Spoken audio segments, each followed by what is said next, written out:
Right now, this box I'm looking into is empty, but I know you all can do it. We need your help to fill this box to capacity. Live in Columbus, I'm Kelis McGhee for WTVM News Leader 9. Hold on, girl. She's going on the... Hold on. If you're coming to the Auburn Opelika Marriott Resort, before you turn onto Grand National Parkway, you'll likely see this new sign. It's a reminder for drivers that it only takes 43 seconds to complete the safe driving checklist. Clear head, clear hands, clear eyes, click it, now turn your key. And it's not just click it with a seatbelt. It's also click on your life vest. Barbara, this is an ATV, more commonly known as a four-wheeler. On average, they weigh around 600 pounds, and they can be fun for riding off-road on trails, and they also accelerate speed fast. However, if you're thrown off or you have an accident, not taking safety precautions like wearing a helmet could be deadly. And what you see now is going to look like this by 2026. A man came out of this home here on Trask Drive. He was handcuffed and approached by multiple law enforcement officers, and he was ultimately placed inside of a police car. Here's sound before he came out and surrendered. We know you're in the attic of 3944 Trask Drive. Come to the front door, put your hands up, do it now. We love you, they got no kids. They said they're going to stand out here all day until you come out. Officers and a family member called out to the person asking them to come out of this home on Trask Drive in South Columbus. A heavy law enforcement presence also surrounded the area. Residents watched from their homes and lawns as the situation unfolded. An hour after the man surrendered and was placed in the police car, several officers entered and secured the home. Stay with News Leader 9 as we learn more. BJ and Brianna. We love y'all, BJ and Bree. Always. A family broken. And a community bonded by a tragedy they'll never forget.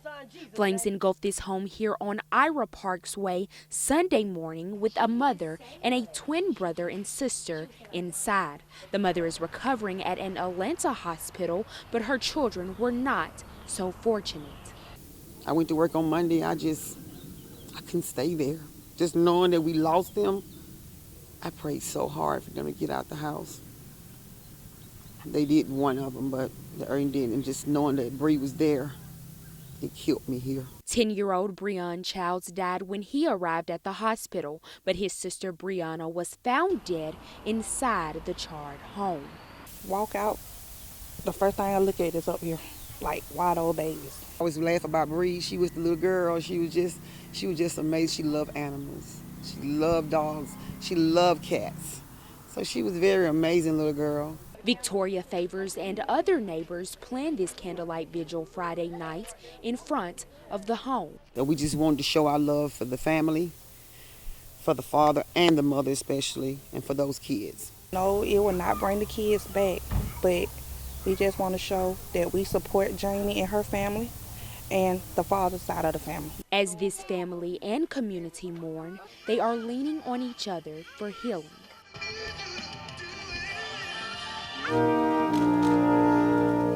The family of 97-year-old Colonel Ralph Puckett Jr. entered the parade field at the National Infantry Museum. Flags half-staffed to commemorate the life of the Ranger icon and Army hero. He was one out of 3,517 Medal of Honor recipients, President Biden giving him the honor in 2021 for his service and selflessness in the Korean War. The Medal of Honor is our nation's highest award for valor in combat. Colonel Puckett died April 8th. During the solemn ceremony, those who knew him best shared memories of him as a soldier, mentor, friend, and family man. His wife of over 70 years, Jeannie Puckett, using words like integrity, compassion for people, humble, and mannerable to describe him. His proudest accomplishment in life was his family. He said that over in almost every speech he made.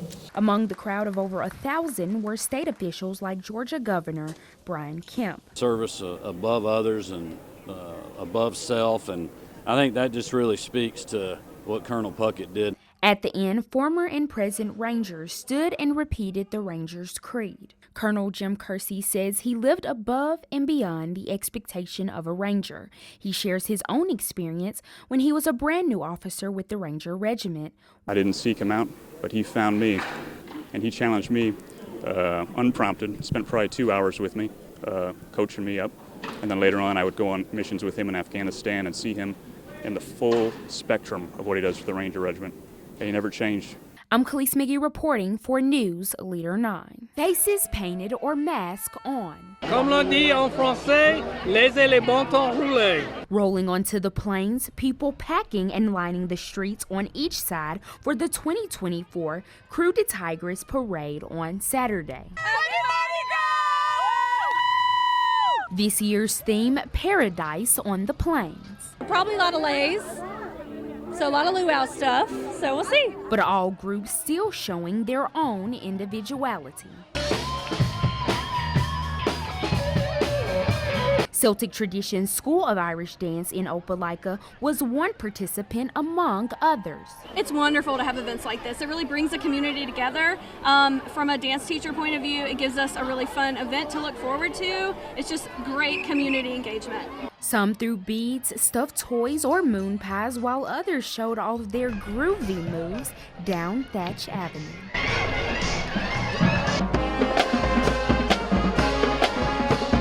But all ages having fun and enjoying the celebration. The city's all the families all having a good time, so we're having a great time today. Well, I'm gonna tell you what, this is a lot of fun. Of course, everybody said that. Very colorful, lots of stuff flying through the air. Usually not dangerous, but it's fun. I had to find my way here, but once I got here, it was fantastic. Here's what some say they enjoyed most about the day's festivities. The moon pies and the necklaces. The shark. The shark one. The shark. We got a cute duck. And the fun beads. I like this one is cute. So like all the fun I didn't get a bead. That's definitely the beads, the energy, and just everybody coming together. Yes, everyone's so happy to be here. It's really a good time. The parade is officially over, but until next year. Reporting in Auburn, I'm Kelis McGhee for WTVM News Leader 9. I'm just tired of living here. Everything in here is contaminated. Terry Williams says he's been renting this home since April of last year. However, he says he was not ready for the amount of problems that followed. 2 months, I say, give or take. I've been noticing it been raining in the house, leak roof, mildew, molds, things off the wall not measured properly, different bugs, insects coming in outside of the house. He also showed News Leader 9 a leaking water heater, rotten flooring, and some pipes and insulation exposed in the back of the home. And although he says he's made multiple calls to his landlord along with work orders, nothing is being done to make the needed repairs. This is not my first rodeo. I've been through with other landlords for the same problem. The Safe at Home Act was signed into state law this week, requiring landlords to provide a dwelling place fit for human habitation. Whether we're talking about water supply, whether we're talking about the actual living conditions, whether we're talking about the outside conditions, the roofs, things of that nature, just the basic things that make a home habitable. Georgia Representative Teddy Reese says the law creates standards that can be enforced by courts. Prior to that, a judge would actually be out of line to tell an individual that, you got to go fix this or you got to go fix that. There were very basic things. Well, this expands that. But at least a new justice is coming out, so they'll pretty much learn their lesson. I feel like, I might be about, they're 50, right along there. Susie Dotson is a century old, an age many don't get the chance to see. I don't have no pains. I just feel wonderful. I feel that God has blessed me with many, many blessings. Dotson was born on July 4th, 1924 in Casita, Georgia. She moved to Columbus in 1975, and she's now the sole survivor of her 20 siblings. I wonder a lot of times, why me? Why me? Why me? I wanted that, so I guess it might have come from being good to everybody. Dotson's family and friends surrounded her Saturday to say happy birthday and show their appreciation for all she does. Had a big impact over my family, being there for us tremendously. Her biological grandson, she's raised since he was 3 months old, helped organize the celebration. She's very colorful. She's very funny. She has no filter saying what she wants to say, but she has a great heart. She'll give you the shirt off of her back. So she's been a great mom to me. I've lost my sight a few months ago. But although she lost her sight, she did not lose her sense of humor and love for those around.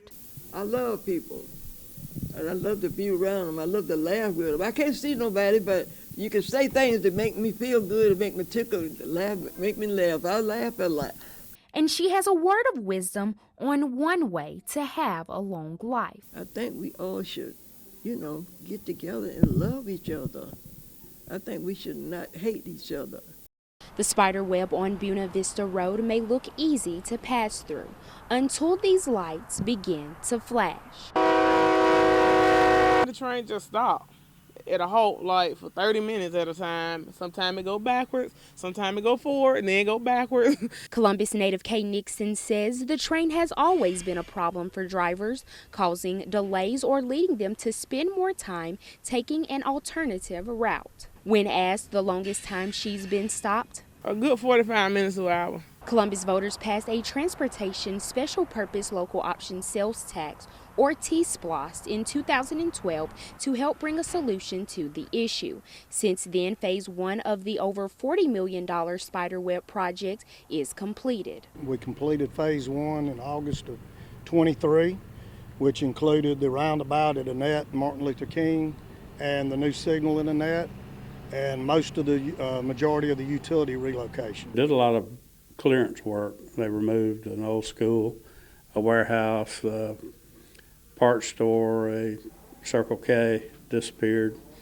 But outside of doing the preparatory work, there's been no action.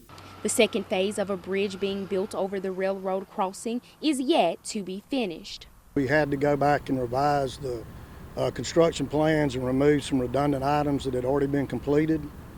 We got that done. Of course, we wanted GDOT to vet those plans, and we got all of that, and it is currently, Phase 2 is currently out for bid.